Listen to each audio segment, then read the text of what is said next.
After my rebirth, I avoided my family and my boyfriend like the plague. When they tried to throw me a birthday party, I faked an urgent business trip to dodge it. When my parents pleaded with me to move back, I secretly bought my own house that very night. When my boyfriend popped the question, I spun on my heel and married someone else. In my previous life, my sister and I were swept away in a raging flood. By sheer luck, a jagged tree branch snagged my clothes, saving me from the depths, but my sister drowned in the merciless current. My parents, consumed by grief and rage, gripped my throat and screamed, "If it weren't for you, Andrea would still be alive." My boyfriend acted like it was no big deal, offering half-hearted comfort before we tied the knot. But on our wedding anniversary, during a family cruise, they cornered me on the deck and shoved me overboard. "Time to taste drowning yourself," they hissed. It turned out they had never gotten over Andrea's death.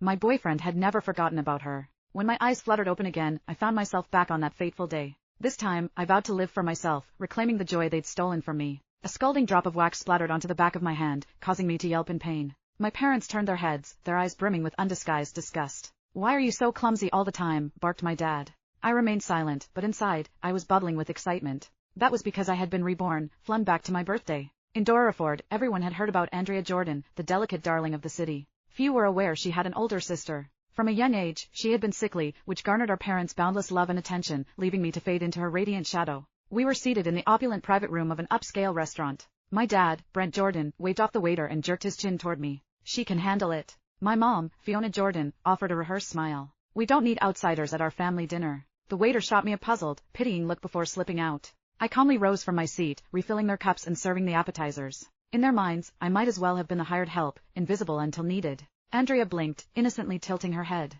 "Claudia, would you sing a birthday song? You've always had such a killer voice." As a child, I had shown a natural talent for singing, but our family's limited finances were redirected to fund Andrea's painting lessons, leaving my passion neglected. Fiona lit up at the idea, clapping her hands together. "Good idea! It's your birthday, too. Let's make it a double celebration." My faint smile masked a bitter pang. They'd conveniently forgotten that my actual birthday was a week earlier. Years ago, Andrea had suggested merging our birthdays to make things more fun, and our parents had jumped on it, gushing over how clever she was. From that moment on, her birthday overwrote mine, erasing me a little more. Once, I would have refused outright. But now, reborn and wiser, I played along and began to sing. Sadly, my voice, rusty from years of disuse, cracked mid-song. Andrea pouted immediately, and Brent slammed his fist down on the table. "Are you sabotaging Andrea's big day on purpose?" Fiona's brows knitted in disapproval. "I never pegged you for being this spiteful." Andrea dabbed at non-existent tears. "Don't blame her. I'm sure she didn't mean to mess up." Turning to me with a saccharine tone, she added, "It's scorching today. How about we go swimming later to cool off?"